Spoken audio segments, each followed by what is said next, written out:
Good afternoon, everyone. Today, we will be discussing a film that goes over a variety of topics, from the spirit of competition, to dealing with the death of a parent, to cannibalism. A societal and cinematic masterpiece. This is SOS Cinema. I'm Stephen Dwyer. I'm Andrew Seelig. And I'm Nicholas Pisconti. And today, we will be discussing the 2007 animated film, Surf's Up. Can I just say that was a beautiful introduction right there? I was not expecting that. I was like, yo, we're watching Not Surf's either. Up That was today. amazing. Let's talk about it. But like, that was really good. I may have written it down. Yeah. That's Could've all fooled right. me.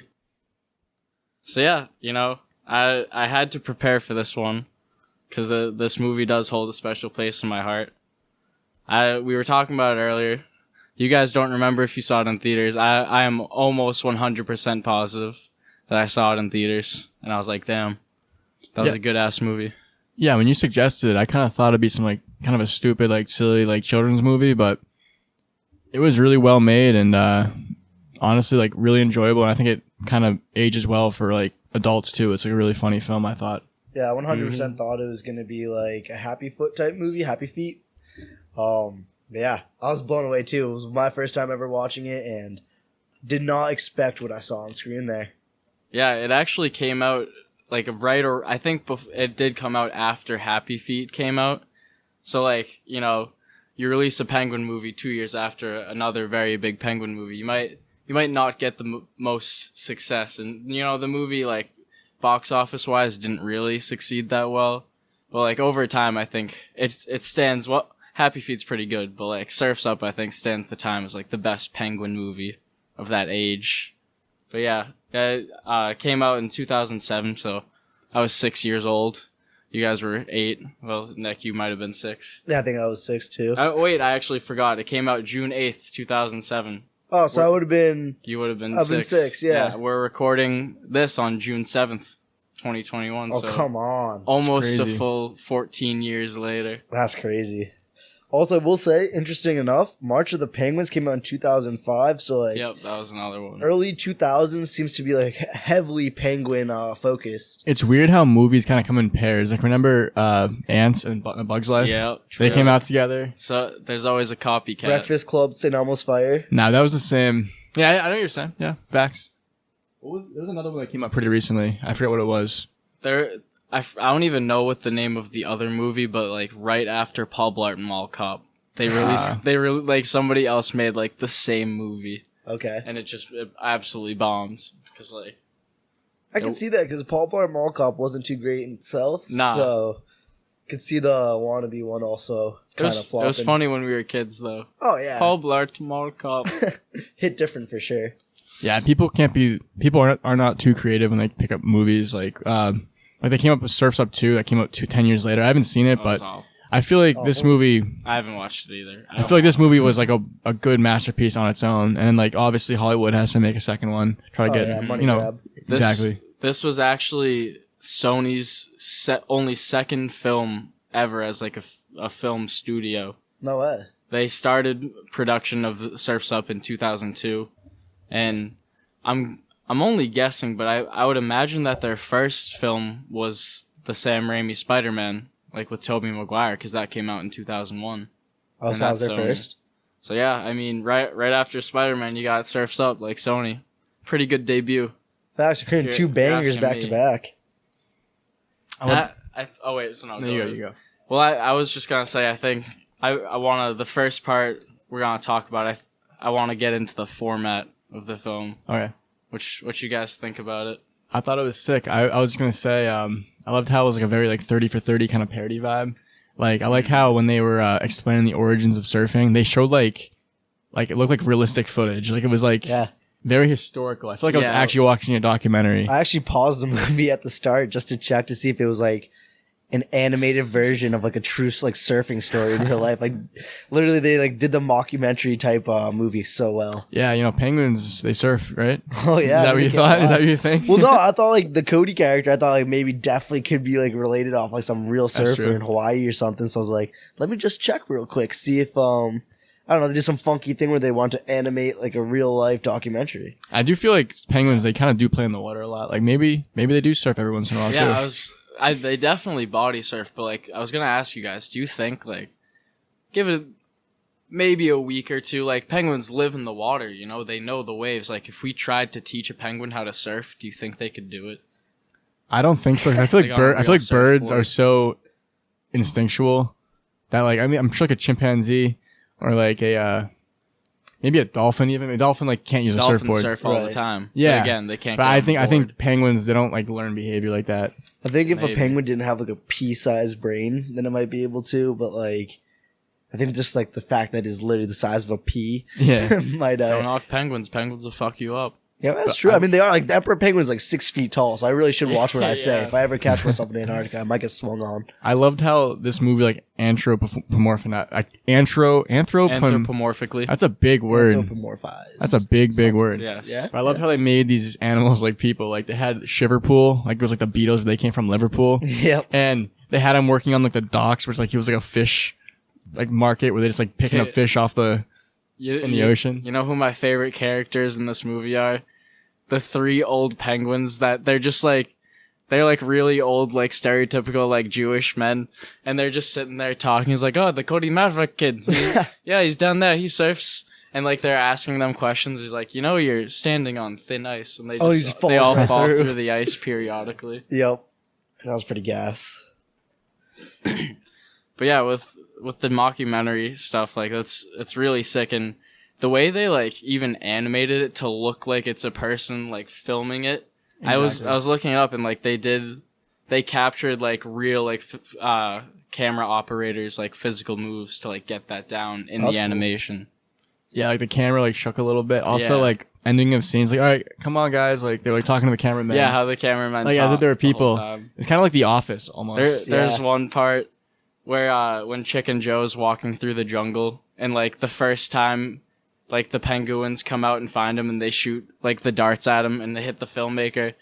Oh, And right, then- the camera drops her. Yeah, and he Yeah, falls down. And then like 5 minutes later, they're walking again, and the natives come out and they throw spears at him, and he gets hit, and he's like, "Not again." Honestly, I will say the one thing that would have made it, and maybe I missed it, but it would have been sick if they did like a quick little like flip around and showed the like filming squad. Oh yeah, That'd been they cool. never did. Yeah, like if they like full circled it like The Office, where like they just kind of showed them at the I was end. about to say it's like in The Office when they finally show like the guy who has a crush on Pam. Yep. That's what I just thought. Yeah. I loved how early on in the movie when like, Cody, the main character, that was his name, right? Mhm. Played by Shia LaBeouf, or voiced by Shia LaBeouf. Oh, They showed a picture of his father, and they showed a giant killer whale. I'm like, wow, this movie escalated pretty fast. I thought it was like a nice like little penguin. he's Like holding a fish like he just he's caught about to get it. eaten. And then it zooms out. There's an orca. The food chain right there. That's a good biological lesson in this movie. For sure. There's always someone bigger than you. I will say too, honestly, a movie opens up with an amazing soundtrack. You get like 2 Green Day songs right off the Yeah, bat. back to back Green Day. You gotta Boulevard respect of Broken the move. Dreams. Like No, honestly, it was all it- like indie music for the most Was it? part. I thought it was it Holiday? Yeah, they Could have been Holiday. They played. And then Yeah. the second one is Welcome to Paradise. Yeah. When Yep. they get to the islands. Yep.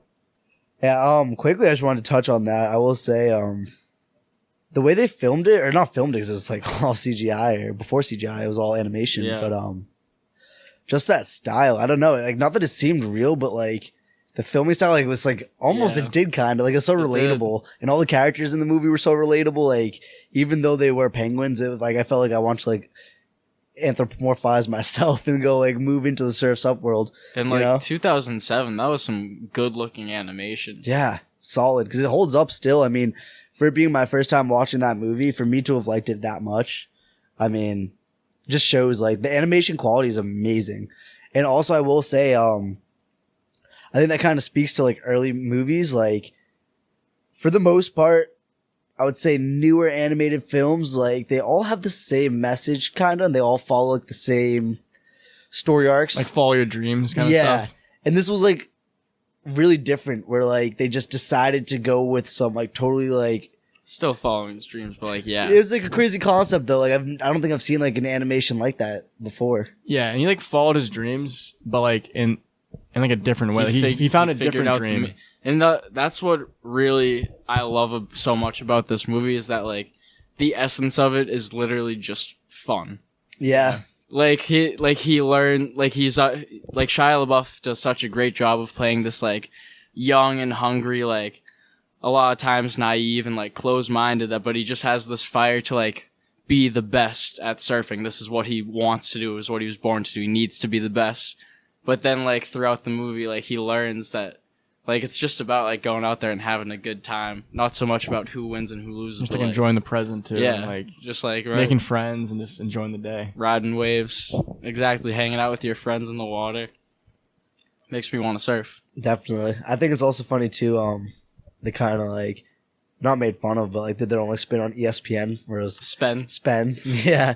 And I don't know, maybe like this whole like movie too in some ways kind of taking shots at like real sports or like real like broadcasting of like surfing and stuff. Maybe like, Yeah. I don't know, taking a shot at the fact that it doesn't need to be broadcasted as like a sport. It's kind of just like a vibey thing to do. They actually got two real surfers to be like the commentators, Kelly Slater and I forget who the other surfer is, but like they got like the actual surfers to voice that's pretty sick. Their penguin counterparts in the movie. There we go. Let's yell at that stuff, you know. Let's transition that into this amazing cast of voice actors. Okay. You got Shia LaBeouf, fresh off of Even Stevens, right before Transformers. Basically his prime, far before he tattooed himself and went off the deep end. Was this before Holes or after Holes? Definitely after Holes. That gotta be after Holes. I think Holes was 2004. Okay, that makes sense. He sounded kind of old in this movie. Yeah, he was older. You got Shia. You got the man Jeff Bridges, who we will be talking about later on in another episode soon. Hint, hint. Wink, wink. Love Jeff Bridges. Zoe Deschanel, fans of New Girl. She was an elf too. You got John Heder playing Chicken Joe. Goddamn Napoleon Dynamite's in this movie, and he's like the fourth best. So funny. I won't say fourth best. He might be the best character, but like he's like fourth or fifth on the bill. James Woods plays Reggie Belafonte, the otter. Oh, I did not know that. Wait, he was an otter? I was gonna ask what kind of animal was it? Yeah, I cannot tell. He was a sea otter. Oh, interesting. And in case you were wondering, Shia LaBeouf is what was it? It's a rock footer, Rockefeller, rock something penguin, like the kind of penguin he is. I didn't know they went into that much detail. I thought it was just a generic penguin, but that's interesting. It was on the IMDb. Some of them they listed the species of penguin. He's a northern rockhopper penguin. Rockhopper, that's what it is. Yeah, that's funny. So also thought it was interesting too. Who were the Islanders? Were they emperor penguins? Penguins. I don't know what kind of penguins they were. Okay. Also, fun fact, was watching this movie and I'm like, wait, there's no way they were like, why are they in Hawaii? That's a kind of a stretch. There's actually penguins in Hawaii. I'm not sure the species, but I was looking this up. Hold up. There's because they showed a montage of them going of like the whale and like the little bird guy going to like each different like places to recruit surfers. And apparently those are all places where there's actual penguins. There's penguins in Australia, South America, Chile, yeah. And believe it or not, Hawaii, which I was, I learned that from Hawaii. It says it's the African Blackfoot penguins. I wonder if that's what they had the locals play as. That's wild. And that makes it perfect because, like, I feel like penguins like the perfect, like, animal to do for, like, a surfing movie because, like, they're very, like, fun kind of animals. And, like, you got to be in Hawaii for, like, a surfing movie. And they kind of do, like, surf through the water on their own, like, in their own way. You know? They're kind of, like, dodgy and weavy through the water. Yeah. This movie also, a big inspiration to like the whole documentary feel was, I don't know if you guys have seen it. It came out in 1966, The Endless Summer. I haven't seen It's that like, it's an amazing documentary. Maybe we'll put it in. About these two guys from California that they just, it's an actual documentary. They decide to travel around the world in search of the perfect wave. Oh, okay. And they go to like Africa, Australia, New Zealand. This probably gave like a lot of like headway to a lot of the surfing movies that are out there. Yeah, and it's like it's the first Well, I mean, I don't know much about the history of documentaries, but like it's like a lot of documentaries have a serious tone, but this one was very like lighthearted. I did a school project on it this year. I highly suggest. It's on Amazon Prime. Gotcha. Which Surf's Up also is with ads. It's funny, they also made a movie called The Perfect Wave that did pretty crappy on IMDb, 4.6 stars. So if it's Too a bad. hard like movie like genre to make, surfing movies, I feel like it's a hit or miss. Yeah. This one was gas, but you have like The Perfect Wave movie didn't do well, and then it's the one when the girl loses her foot because that one was like pretty terrible. Oh, Soul Surfer, that movie's amazing. What are you I talking did about? not like Soul Surfer. That is one of my sister's favorite movies ever. I've literally watched that movie like over 50 times with her. Interesting. Dude, Bethany Hamilton, that's a true story. That is a true story. Yeah, I mean, She has like 3 kids now. she actually. Yeah. Good for her. I mean, like, the fact that it's a true story, like, that movie, like, sure, gives it some, like, validity, but I don't know, I mean, like... And Anna Sophia Robb's the love of my life. Okay, well, I mean, that's a little biased then. But, I don't know, I thought it was, like, very... How would I say, like... B-level production, almost. I could get behind that. I wouldn't say it's, like, a top-tier production... No, definitely for not. a movie, which I- definitely, I would say, takes a little bit I of points away. probably enjoy Surf's Up more than Soul Surfer, but I would say I enjoy do love Surf's Up a Soul lot Surfer. more than a lot of movies that have been produced recently. Yeah, that for sure. Like, I suck in the way that like a lot of the times I just watch like one group of these like my like 15 or 20 favorite movies. Mhm. Like I don't watch new movies. Surf's Up is absolutely in that rotation. Like if I'm doing something and I want to put a movie on, like Surf's Up, top 5. Well, I will say, I mean, I have to thank you for introducing this. It's definitely now in my rotation. And before that, I mean, honestly, this would have been one of those movies I would have never have touched in my life. I think I've seen, like, online pictures of Chicken Joe and just, like, seeing him alone. Like, I won't lie, I was so biased, and I was like, Yeah, man. this looks stupid. I don't know. Chicken This character is Joe, so But, I love how when Joseph, long for Joe. I love how when Cody eat like a squid, he's like, "Oh, it tastes like chicken." And he goes, "What? What do you mean?" yeah, true. Oh, wait. I and didn't that- even catch that, honestly. And then Chicken Joe, like the whole time, is eating them. yeah. And there's actually a part when one of the times he's kidnapped by like the natives and they're trying to like make a stew out of him, and he like gives them the squids. He's like, "Here, guys, have this," and they bite it, and they like one of them grabs the camera and yells in like the native language, "Tastes like chicken," I also like when and that's why they start like worshiping him. Got you. they announced when they revealed that Chicken's father had died. They go, "Chicken Bob, 6-piece combo." That was amazing. He's on his face is on the bucket of the fried chicken. It's just so funny. Honestly, I think that was like the greatest part about it is like they seemed to be like just having fun when they made the movie. Like, Yeah, honestly. obviously weren't taking anything too seriously. It's about penguins surfing, but like I don't know, they just did a great job of just keeping it super lighthearted, and I think that's why it succeeded. Or like at least looking back on it, watching it now, I think that's why it's like so gas of a movie. It's just fun. Yeah, you know, it actually was a box office disaster. I feel like a lot of those types The- are, you know, The movie made 149 million in the box office, interesting. and the budget was 100 million. Holy Yeah. crap! But like it was generally praised and reviewed well by critics. Like it's got 79% on Rotten Tomatoes, and what was it on Cinema Score? They got an A-. Okay, Well, one critic said we were talking about how like all the penguin movies were coming out like around this time. yeah, One critic said if you have to see one penguin movie, this is it. I would agree with that. I would second that for sure. I would certainly agree with it. I want to talk about Big Z a little bit. Big Alright. Z. Definitely like the most like mysterious character in this movie. Mhm. I love the way they introduce him in this movie. They go, there may not have been an ocean before him. They invented the ocean for him. He lives so. I heard this wrong. Oh yeah, he lived so hard because he wasn't afraid to live. He wasn't afraid to die.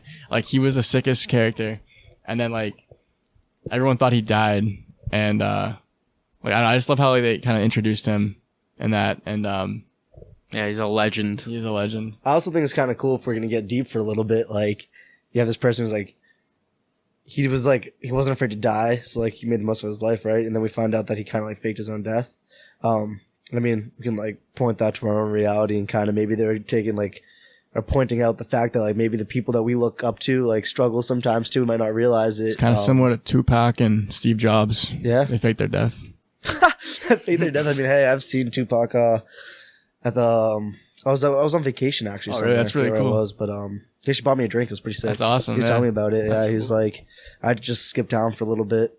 When's he coming back? Oh, on your trip to Cuba? Yeah. So it's actually interesting. I was talking with him. I was talking with X and Juice World too. It's like they're doing a comeback tour pretty soon. Really? I'm pretty sure. Yeah. You got backstage passes? Yeah, I got the Oh, I got the VIP access actually. They said I could bring 2 guests, so might as well bring you two. We could do a little Word. episode on that as A well. little podcast, maybe? Little Fire Island. Ooh, I'm down for that. You know Michael Jackson lives in my boiler. Really? You know what's Really? funny? One time we were over at your I've heard that house and like I actually thought I heard him. Yeah, just a very soft Oh yeah, he loves that. Shimona. from the basement. He's got a nice setup down there. Don't worry, guys. We treat him well. I also thought it was funny, like, how, like, the Tank, he, like, loved his trophy so much. And, like, the first, like, there's a kid who the one kid who liked Big Z more than him, he had to race him and, like, put him in his place. They were egotistical. Yeah. It's like, if you were, like, at a basketball game and, like, you like the Celtics or something, and, like, LeBron James, like, plays you one-on-one. Like, it was absurd. And also, it was pretty funny how, like, the Tank and Chicken and, Cody, they're the final 3 in the surfing competition. So I guess for the most part, Big Tank had like no competition because like he was racing some amateurs at the end. Yeah, we really didn't see anybody else surf in the movie. Big Tank just like probably. Also, Tank kind of. I'm sorry to interrupt you, but Tank kind of like. I guess maybe that wasn't even the point of like the ending, but like Tank kind of like messed up at the end. Like he wasn't even like that good at surfing. Kind of like Nah, flopped he real lost early. it. Also, Cody learned how to Tanked. surf really fast. Yeah, there was like I think he like, you know what it was? It was like Space Jam when Yeah. Mike's bottle of magic stuff. I think they just kind of like infused him with like the powers, you know? Yeah, being around Big Z just Yeah, rubbed off on him. Yeah, get me around LeBron James right now. LeBron James is a sexy man, so I mean, I will say though, and I want to get your guys' opinion on this. I know we touched on it a little bit ago, but I think that's I think that's one of like the biggest drawing things is like even though it's obviously animation, even though it's about penguins, there's something really relatable about this movie, and not only that. I think it's really interesting too that we can see. I've talked to these boys like a little bit about this, but I think there's been a decline in like the way movies are made recently. And I know we talked about this a little bit ago, but yeah, there's like movies are no longer creative. I feel like, and I kind of just feel like movies are made now just to grab money from people. And if you have a catchy title and a catchy trailer, people are going to spend the money to go see it.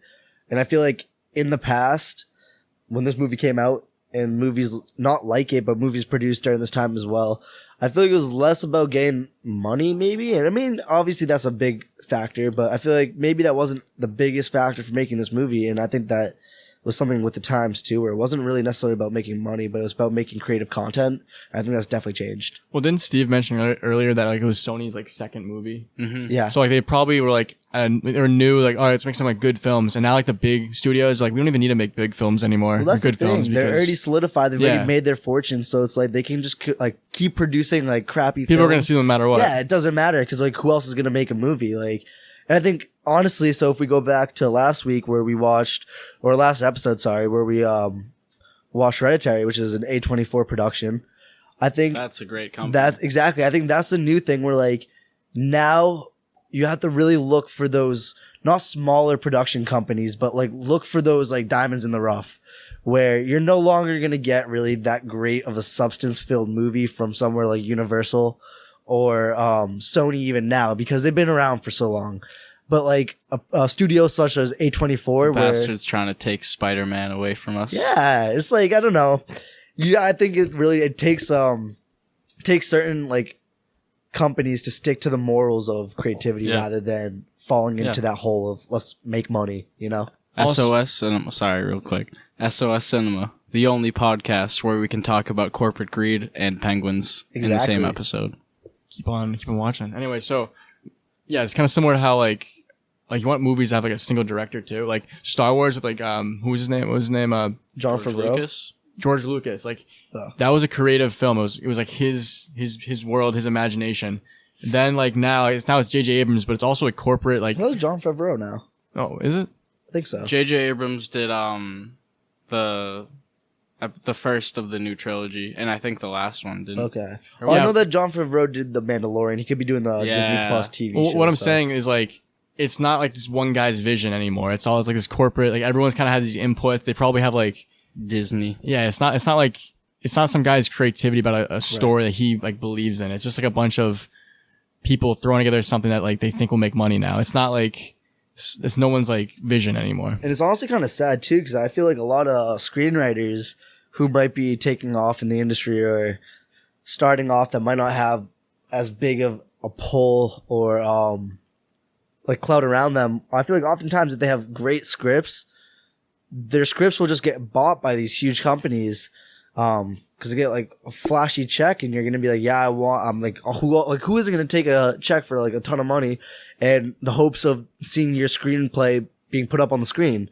And I feel like for the most part, these big companies will buy like these genuinely good screenplays, screenwriting, and they'll just change them. They'll change them into something that it totally wasn't at the start. And it literally is all just to make money. And they can take something that's like super deep and they'll cut off huge chunks of it or like huge portions of it and just commercialize it, kind of, you know? Going off what you're saying, the movie Once Upon a Time in America, I think it was Sergio Leone's one of his final films. He had a 4-hour-long director's cut, and the studios, this was in the 80s, they bought it, and they cut it down to like an hour and 30 or like maybe 2 hours. Okay. And it was genuinely like a horrible movie because it made no sense. Like, he had so much plot and substance. Yeah, like he had it going. It wasn't a chronological movie, like kind of back in time. It was kind of like Tarantino movie before Tarantino, and they made it like chronological, which made it make not any sense. It didn't make any sense. Right. And that's just a perfect example of how, like, you just listen to the directors, the people who have the vision. They should make the movies. Mm-hmm.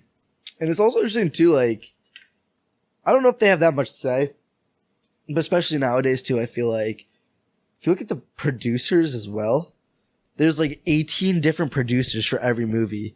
And what the producers do is they kind of raise money for the movie on the front end, trying to get it out to production, so they can rack in the money.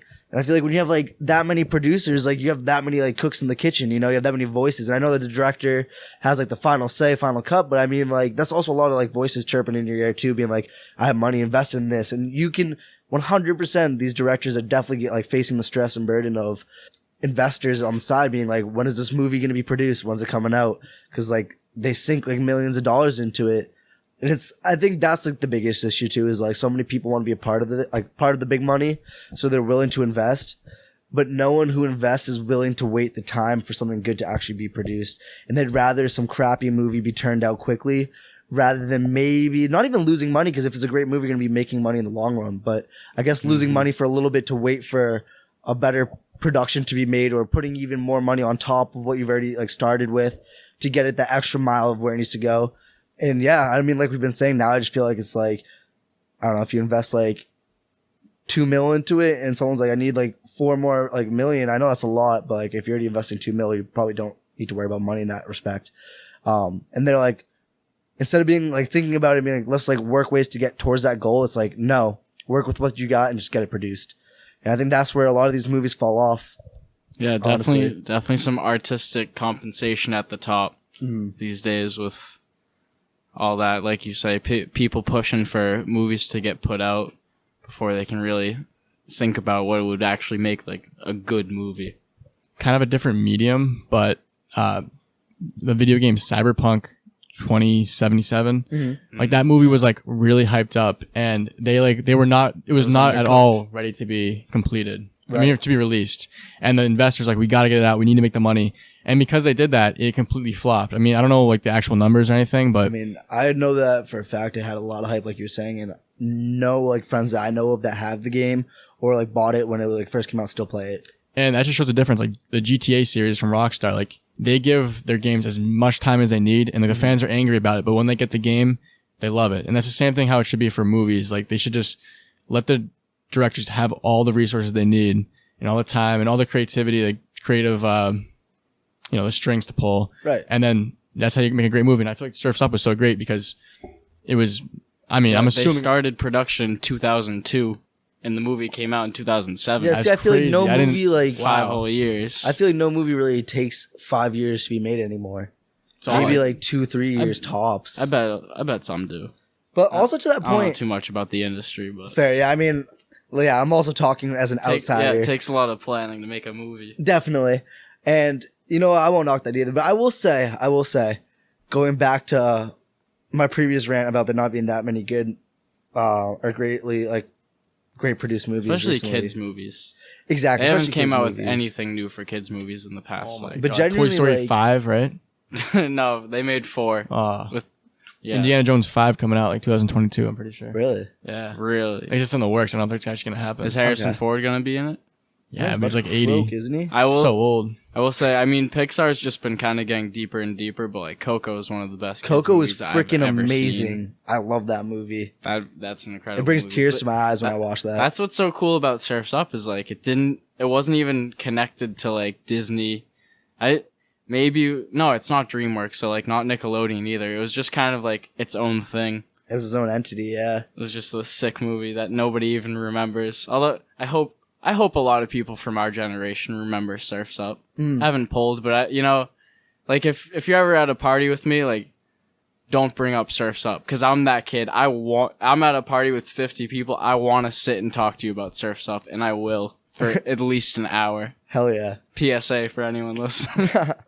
I wonder If you want to talk about Surf's Up though, like I'm here. Hell yeah, hit his lineup. I wonder if I mean it's too early right now because I feel like even though it was produced in 2007, I feel like not enough time's passed. And I don't even know if like animated films can really be considered this. Again, it's not enough time's passed, but I wonder if this will be one of those films where like eventually it'll be like a cult classic of the genre, Definitely could be. It's its own genre. Yeah, well, especially when you Animated said it did so mockumentary. bad at the start, like, and now looking back on it, it's seen as like it's given the respect now in Yeah. hindsight. I feel like that's what makes a cult classic too, right? For sure. So, I mean, it kind of fits those guidelines, which is definitely interesting. I thought this movie kind of changing subjects a little bit about like the themes of this movie. I thought it opened up an interesting discussion about how much a parent should encourage their children's dreams and how much they should like just be real with them and like you gotta make money, you gotta do something like responsible. Right. Because I think in this movie it was evident like the mother was like very, and the brother, they was like very dismissive about his dreams, and that's gotta have like some bad effects. Like I think it's you need a balance of like Made him scrappy. yeah. Yeah. You need a balance of support and reality, I think. I feel like, yeah, if your dreams get crushed from the start, especially from your core, that's supposed to be your support group from the start, you're definitely either not gonna follow through with your dreams or you're gonna find you'll definitely adapt. But I mean, it's harder if you don't Yeah. got people backing you saying like, "Go for it, let's And- try it." And another thing, like with Cody, is like they actually do show it a couple times in the movie. Like they'll ask him a question about his dad, and he's just like, "Yeah," and I don't really think about it, bro. Like you can tell that he like definitely actually is affected by it, No, yeah. and that's probably like one of the things that leads like him to like his drive. You know what's cool too, bringing that up and how you just said that, you could definitely tell like how it hurts him. Yeah, his like it's character. real. You know what's funny too is like we say this and it's literally an animation, and it's like we're saying this about animated characters, and I think that It's a just penguin. speaks to like how great of like voice acting the voice actors did. Yes. Like one scene I really want to touch on is towards the end when Zeke saves Cody and they're on the surfboard coming back in, and Zeke's like, "Come on, you're not a pal or whatever," and you can literally "Come on, you hear gonna help like me?" Zeke like huffing, like, and it sounds like he's actually like out of breath, like paddling, and it's like these are freaking voice actors doing that for them to be able to like make it seem like they were actually the penguins. I don't know, it was pretty impressive in my opinion. Mm-hmm. I wonder if this movie like seemed so like kind of different than other cartoons. 'Cause I wonder if they use like more, because I think movies now are just completely on the computer digitalized. Do you think they use like models like for this? Like Nah, No. I mean, like, I don't know, but that, like, I don't know exactly what it means, but like I said earlier, they captured like the actual physical camera operators, their movements. That's kind of what I mean. And they I used kinda- that they to mentioned that like earlier. put it And to you were that. saying this is no CGI. This is before CGI, right? No, I was making a joke. Oh, you were. Wait, CGI just all Yeah, animation? they're actors. The penguins were actors in this movie. No, but you know how like obviously they did like drawings back in the day and like paintings of Yeah. cartoons. It wasn't like animated. But is CGI just like all that animated process? Is that what that basically means? Yeah, it's like I think it's like it's just digitalized images. I'm pretty sure. Another thing with how great the acting is. Another thing I found out just like today. Almost all of the interviews that they do in the movie, like when they sit the people down and ask them questions, they had the actors improv that. Like, they didn't know the questions going in. It was just like they asked them the questions and they answered really. Okay. Obviously in character, but like that's I really like that. It felt really real. Yeah, exactly. I think that's another touch to make it seem like, I don't know. Yeah. They did a really great job just making this movie very relatable, especially for penguins. What do you guys think about Big Z running away? Like, there's got to be like some kind of theme in that. For sure. I mean, I think we touched on it a little bit earlier, but I think it just really shows that, like, no matter how successful you are, or no matter how high up you might go in, like, your ladder to the top, there's always at least that chance that you fall back down. Mm-hmm. And I think that Zeke's character just shows you kind of got to be humble, because he says at one point to Cody, he's like, I was too ashamed to come back to the land and like face my fans. Pride. Yeah, it's like you let your pride get the best of you. And I think that a lot of people who make it to the top let the pride consume them, and their egos are huge. And it's like, I don't know, that could be super detrimental to not even like yourself, but like your mental, you know? Yeah, sometimes you really have to face reality and humble yourself. Because he wasted a lot of time because he couldn't get over the fact that he lost. Right. I mean, I think it was 10 years he was gone. Because it was a 10th annual competition. So like he missed out a lot of time on like family and friends. And I think when he finally faced reality, and like his life got better, and I think that's a good theme. That's kind of what I got from him. That's one of my favorite parts, when he comes back on the beach and they're like, Z, like, where were you? Why were you gone for so long? And he goes, you know, I was lost for a while, but that kid right there, he put me back on the right track. I think that's like, before that, like, he must have just really been like depressed and just like down on himself, lying down, not going to get the shells for himself. He was making his niece like feed him. Right. I think that's 10 years. Inside all 10 years straight. That's a long time. Yeah. I don't know, I think that's another thing too, is like, if we're gonna get real deep, but like, I think honestly a lot of the mental struggles that we all face in our lives, I think Zeke's character kind of shows it too. We self-project a lot. And sure. I think that we all think the worst of ourselves more so than is actually true, maybe, like the way other people perceive us. And you kind of see that with that last scene where like all of his fans are like, where you been, dude? Like they all like, none of them were like, oh, like you suck, like you lost. Like they're all like more so like, dude, we've been missing you for the past couple of years. Why'd you come back, loser? Yeah, right. And I don't know. I mean, I think that relates heavily to real life, where like often like, well, like if we mess up or something, or like in this circumstance, I don't know if like you're an athlete and you fall from the top. I don't know. I think oftentimes like we think LeBron. That like, that's it for us, but yeah, I don't know. Your fan base will always get your back, I think, and the people that care for you. Hey, don't talk shit about LeBron. I know Andrew will always have LeBron's back. But yeah. Another thing I wanted to touch upon and get your guys' opinions on was, so I guess in one aspect they're kind of making fun of documentaries, but do you think in a way too that they're kind of praising like the documentary industry in a way? Because mimicry is the greatest form of a compliment. Flattery. Right.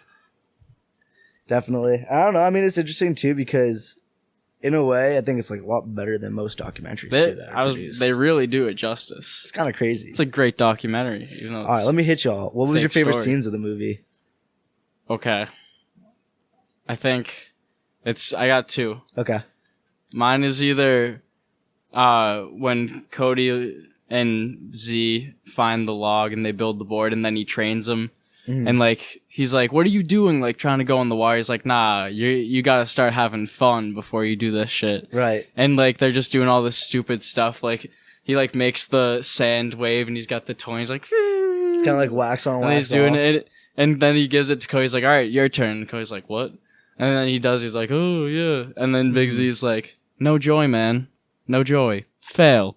Right. And then he finally gets him in the water. And then the other part is when Chicken Joe first gets kidnapped by the natives, the indigenous penguins, and they take him in, and they're chanting to What I Like About You.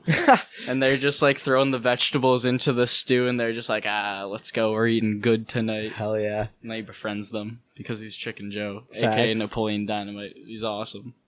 Yeah, I also like the Chicken Joe scene where they're in the competition and he just like doesn't even know he's in the competition and somehow wins the whole surfing competition. I thought it was so funny, and he's definitely like I'm surprised they put him in a children's movie. Honestly, Yeah. there was one line where he's like, oh, you guys have the munchies? I'm like, what? Well, like his picture too when he's surfing, his eyes are bloodshot. Like the man's clearly baked out of his mind. Yeah. Like and they weren't hiding that at all. Fried chicken is what I call him. But yeah, fried chicken. He's fried. That's funny. And maybe they put him in the pot too because he was cooked. You know, it's all an Maybe. illusion. It's all illusion, Maybe, baby. yeah. My other favorite part of the movie is just every single time he says radical. Radical, yes, sir. Yeah. Honestly, I think Chicken Joe's character shows in a way too. I mean, I feel like every character in that movie kind of relates to like, in some way, what you need to be in your own life. And Chicken Joe kind of shows that like, don't need to be stressed the whole time throughout the whole ride. You know, you can kind of take it easy a little bit, and life will get you. You know, life will carry you along a little bit. You just kind of gotta go with the flow. It's the vibe. And then Lonnie's character, she kind of shows you like the importance of family and caring for the people that you love. Right. Because, you know, like, she's Z's only family. So, she, like, whenever he needs something, you know, he's doing nothing. Like, she'll just, like, walk into the jungle. Like, who knows how far she's walking to go help her uncle. Yeah. It's like, that's family. That's what you got to do. Those people always got your back for sure. What were you going to say, Andrew? Oh, I forgot. Must have not been important then, as they say. Definitely not important. It's something about Joe. Little chicken man. But, okay, so ready? So now going to Lena, if we talk about Lena. Lonnie. Alana, sorry. Lonnie. Lonnie. There we Okay. go. So if we talk about Lonnie real quick and going back to Zeke and just like the way he kind of brought himself to be, I think it's also really interesting too, like the burden that like Zeke kind of puts on Lonnie in a way. Cause like she's the only one who knows who he is and she has to like keep his secret throughout that whole time. And I feel like going back to the whole thing of letting like your own pride get the best of you, like not only does it affect yourself, but it also affects like the people that are close to you and like the people that love you, you know? And I feel like you might not necessarily realize the burden that you're putting on others by letting your own like personal like issues get in the way of realizing that they're not as big. Yeah. Yeah. I thought she was a little distracting. Like he was trying to win the competition, and she kind of She was sexy. she's very selfish. Oh, yeah, that's what I meant. Selfish, yeah. No, but if we're gonna be real, I mean that's one good looking penguin, huh? Woman, Yeah. am I right? 100% real. 10 out of 10 would take on a date for fish and sticks. That's what they're called, right? Yeah. Fish and chips. That's damn it. Or fish sticks. Or fish sticks. That's what I was thinking of. I was in between the two. You know, give me a break. So, see, like, what was your favorite? Wait, no. Would you say your favorite part was when he was surfing? Yeah, like when Chicken Joe was just like flying through the waves during the competition. Afterwards, when they're like, Chicken Joe, how does it feel to win? I Say I won. won? I won. Also, I just gotta say, horrible location for a surfing competition with the jagged rocks. Like whoever made that a thing was should be fired. Yeah, I think it was probably the sea otter guy because he wanted carnage for the Reggie. Yeah. So, Reggie Belafonte, what a man. He really represents just like that. He's just a leech. Yep. The guy who like puts himself into this like pool of very talented people, like, you know, it's like the top level of competition, and he literally just like finds whoever he thinks is gonna be good, and it's just like he hops on their wave There's so a that they leech. can like bring him to success. kind of like the NCAA. Like he did that with Big Z, then Big Z dies, so he's got Tank. He's like, oh yeah, Tank's my guy. Right. And then after like Cody's first run in the finals, when he does like really good, I was like, we're taking this kid Reggie to the grabs top. and he's like, if you win this thing, like we can go really far with this. And I was like, dude, what did you do? Right. Honestly, I wonder if that's supposed to be a shot at sports Oh, managers. for sure. Probably, yeah. And like, I wonder if it's changed in the years There- after that movie. But yeah, that's crazy to think about that. Like, crooked promoters and sponsors Right. and shit like that. and you kind of see that too. I don't know if you guys have seen the movie Jerry Maguire, but I haven't yet. that movie basically follows sports manager. He's an agent, right? Agent, sorry. And I don't know, it's the same concept. Like in that movie, you got Jerry who he has this like idea of being like a small time agent again, who's just focusing on the one client, but gets so caught up in that fact that like you got to represent as many as you can to get like as much profit for not even yourself but the company, and like especially in the sports industry, I think it happens so often, but you stop viewing the athletes as people, but more so as like numbers, like of like on a paycheck, you know? It's about the relationships. Yeah. The relationships definitely carry you farther. But yeah, I think that's definitely interesting. There's so much like truth to the movie without it being too deep. And that's like, I think what makes it also so great is like, besides it being like relatable, they kind of take shots at like, they don't really take shots, but they do. They kind of like allude to like kind of like some of the negativities that go on within the sports world in a way. Yeah. I guess you could say. But yeah, I do kind of want to note one character that we didn't really mention was Mikey Abramowitz, the like little Dude, I love him. The shore, it's like a piping plover or something like that. Yeah, my favorite character scout. of all time. You know, I used to do showbirds. Cook toucans in Brazil. Absolute legend. Now that's show business. Yeah, like Cody had no waves to surf on. He's like, you can't surf. Like he should have.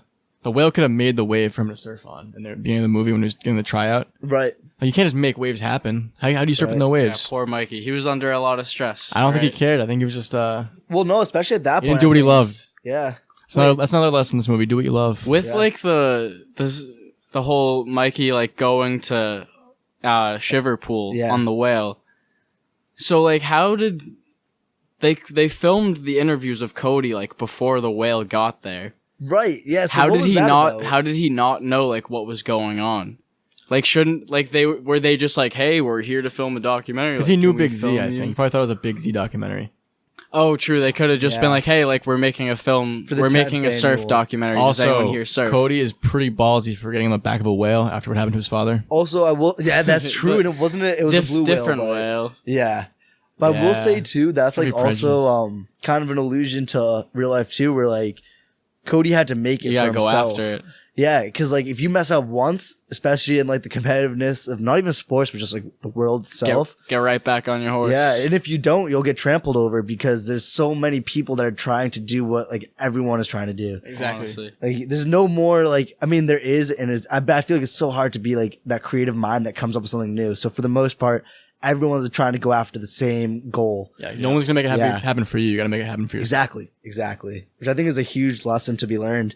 And that's what's funny too, because like this is obviously a kids movie, right? And it's angled towards kids, but like any kids movie that's done well, the lessons are so for like adult lessons. Yeah, which I love. I think it's awesome. Yeah. So this movie was nominated for a Grammy. Grammy. A Grammy? No, Grammy, yeah. The music. I mean, honestly, the music in that wouldn't be surprised. Big Z sang a little bit. Nominated for an Oscar for Best Animated Film. I'm like, surprised it didn't win. It lost to Ratatouille. Okay, that's okay. That's okay. Ratatouille is another great movie. Love that movie. I didn't realize that was that old. Ratatouille. That 2007 too? Yeah. Wow. I mean, it must have been, right? Same year. Same year, yeah. Yeah, honestly, I'd say Ratatouille is honestly one of my favorite movies of all time. Ratatouille, I don't know if it's slept on for anyone who wants to let me know if you also do this, but Ratatouille is one of the best hangover movies. Hangover movies? Yeah. Okay. One time I woke up, we were at Zach's New Hampshire house. Okay. I woke up at like 6 a.m. because sometimes, after a night it just kind of happens. You wake up and you're like, well, you wake up for sure. I might not be going back to sleep. So I went downstairs, popped in Ratatouille, laid down on the couch, and I felt great. Hell yeah. I was renewed. We're also clanking some weights at like 6 a.m. Wakes people up, right, Steve? Listen, I didn't have access to a gym. It was quarantine. I was like, I gotta take this opportunity while I got it. Grind season. Grind never stops. Grind don't stop. But yeah, I mean, I think that's interesting too because where you said Ratatouille the same year, those two movies, so Surf's Up and Ratatouille, both animation styles, A1 I'd say, like done very well. For sure. And did you say Surf's Up was not Surf's Up? Happy Feet you said was a year before Surf's Up? Yeah, I'm pretty sure it came out in 2006, 2005. Okay. Interesting, too, how you can see the progression in animation style, too, between the 2 years. Well, yeah, Happy Feet was very different style. It was less cartoonish. Right. Yeah. It's more like supposed to look like real penguins. Which, I mean, I liked Happy Feet, but it wasn't my favorite. Nothing really, like, stuck with me with that movie. Yeah. Also, just throw back to my favorite scene. I actually kind of forgot about this, but when Cody stepped on the sea urchin, and they cut to this, and they go, "Yo, he stepped on a sea urchin." And he goes, "Sea urchin says, stepped on me. Are you kidding me? Guy was dancing on me." Look at this, broken, gone, broken. I mean, it was a great, like, such a like good funny movie. I thought. Right. It's just What's so like- all yeah. the like the little details in the movie Exactly. are what makes it like so great. Like I was totally not expecting them to interview the sea urchin they stepped on. Like, Yeah, that's crazy. It's right. so It's random. I would funny, never. yeah. I would never think of that. did you guys notice every time they interview Lonnie and she has this like it's a live squid as Yeah. the life preserver and its eyes are like moving around and it has personality. Oh yeah, when I actually noticed that in one of the early scenes when Lonnie's like, "Yeah, I've never actually lost anyone on the job," and the squid like rolls its eyes, like making fun of her, and then 2 seconds later, the like chubby penguin starts drowning again. That's my other set of favorite characters is the 3 kids when they keep Okay. interviewing them, and like it like I feel like kids a lot of the times have the most like poignant things to say Oh, they speak the truth about what's really going on. because they have no filter. Yeah, there's one part I don't even remember what the question the guy asks him, but like one of the kids is just like, you know, like friendship is forever. Trophies can break. And I was like, damn like that's deep. this kid just knows what's good. Yeah, and I think that's funny too because I think you start off pure, right, and then obviously like as a kid, like you speak the truth and you have like all this like honestly, like even when I was little, I remember like sometimes like saying stuff. My parents would be like, "How old are you? Like, how do you even like know like what you're saying right now?" And I feel like as you get older, you get like kind of like trained into like not being fake, but kind of like Kind of like the parents in the movie, like or his mom in the movie and his brother. yeah, They you kinda just like- become like yeah, they kind of trash him the entire movie, like Yeah. for being himself, and like you kind of lose that like little kid like I don't know what it is like You kinda spark cave, or you just something. cave in. Yeah, you cave a little bit, which is like it's too bad. it's too bad for sure. We need less of that in society, I think. 100%. Never cave. But the brother is hilarious. Yeah, he's He- good. He has some good comedic punchlines in there. He's played by Brian Posehn, which I think it was he was in a Staples commercial a few years Really? ago, and because I looked up his face and I was like, I know that face. He's in a good amount of commercials, and he's got like a few roles in like movies and shows and stuff. And I like went on his Wikipedia page. He hosts a podcast called Nerd Poker Okay. where they just play D&D. No way. Yeah, So that's funny, actually. Shout out to fun fact. another podcast. You guys should definitely check it out too. It's called sounds funny. It's called Dungeons and Daddies, and it's actually another Dungeons and Dragons type podcast, but it's hysterical. Pretty funny podcast. You listen to but that? Definitely recommend it too. They should return the favor with the shout out. Yeah. So Dungeons and Daddies, if you're hearing this and you ever come across our podcast, please give a shout out to Sons of SOS Smith. Cinema. Oh yeah. By the way, I just kind of said it, but yeah, this brings it back to our core. If you ever want to check out the real early beginnings at SOS, we have few little Instagram clips, some funny videos, but yeah. So we'll be expecting that shout out for sure. That's all I have to say. So yeah, I think it was a gas movie. So next time we're gonna be watching The Big Lebowski. We're gonna unpack that a little bit, and if you want to watch it with us and like right into the show, feel free. Oh, Yeah, and definitely one like to hear last the thing comments. about Surf's Up. You already know they had McDonald's toys. Oh, dude, did they? They did. I don't remember them, but that was another thing. McDonald's toys stepped like in the down. marketing. They used to be like I got a Arthur CD from Wendy's or McDonald's one time. Yeah. And I played that so much, and now it's like they were like quality back then. You the know toys. what? Don't at me, but I think with the decline in movies, also went the decline in McDonald's Happy Meal toys. And I think that there's a big correlation. I would not say it's a coincidence. Therefore, McDonald's runs the entire world, basically. Also, kind of go back into Kinda. just like corporations in general kind of lose like loyalty in corporations is kind of decreased. Like in the past, you'd be at a company your whole life. right. Now it's like you're there for a couple of years, and like while you're there, you're applying for some other job for a higher salary. And it's the same thing with joy? like in basketball. Like people used to stay in the same teams in football. Now it's everyone kind of out for themselves. Everyone's kind of their own brand, and like no one really has like any loyalty to like corporations aren't loyal to the employees. The employees aren't loyal to the corporations, yeah. and like I feel like that's just kind of Well, I think that's the pace of life now. Because if Yeah. you think about it too, cheaper. like- I think yeah, because if you think about it less too, quality. at least our generation, not many kids are looking for like permanent homes right now. You know, it's really just Yeah, like that, just find and cheap also- apartments also- or cheap like spot for now, and it's like you keep. Nothing's permanent. I feel like anymore, which is such a weird trend of like the way Yeah. the world's gone. But I feel like it's just like temporary little like. Yeah, like pleasures. Yeah. Like it used to be like you get married at like 20 and like you were with that person your whole life and you like went through it. Like you just good and the bad and the ugly. Great movie. But now it's like no one wants to get married. Like people get divorced all the time now. It's like, yeah, the times have changed, I think. I'm sick Yeah. of this modern lifestyle. I'm 20. I just turned 20. Somebody come marry me. Right Right no, now. literally. Like if you think about it, like especially if we're gonna go based on like if we bring it back to St. Elmo's Fire real quick, if we were on their timeline, we got like what 4 more years to make stuff happen, and we Yeah. gotta start thinking about what wifing someone up and starting our lives, settling down. Like that's crazy.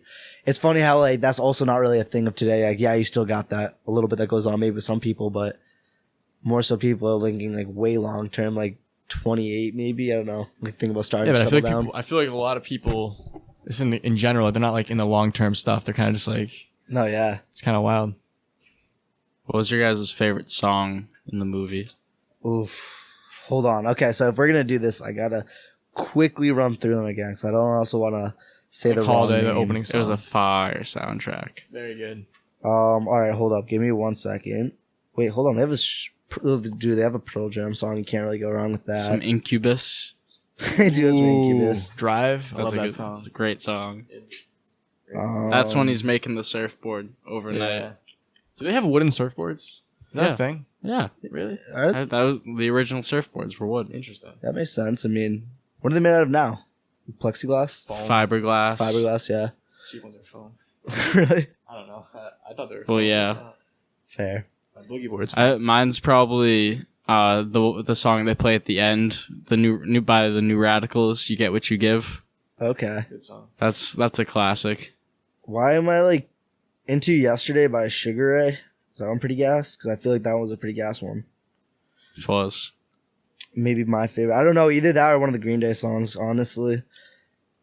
I don't know. That's hard. They had some pretty gas songs all throughout. Yeah. So Yeah. anyway, great movie. Final thoughts about the movie before we wrap this up. Sure. Go watch it if you go have. watch I it mean, for sure. if you listen to this all the way through, like I don't know what you were doing. You should have stopped and watched it already. For sure. But I watch will it say, again. don't judge a book by its cover with this one because I 100% was like, this movie's going to be shit. I thought we were just gonna make fun of it the entire time. Yeah, honestly. I really did not think this was going to be good at all. And the fact that we went almost an hour into this talking, like literally just like praising the whole thing, there really is no bad parts in the whole movie. Genuinely love the film.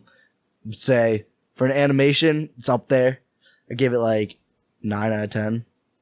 It's pretty solid. As far as surf mockumentaries go, Yeah.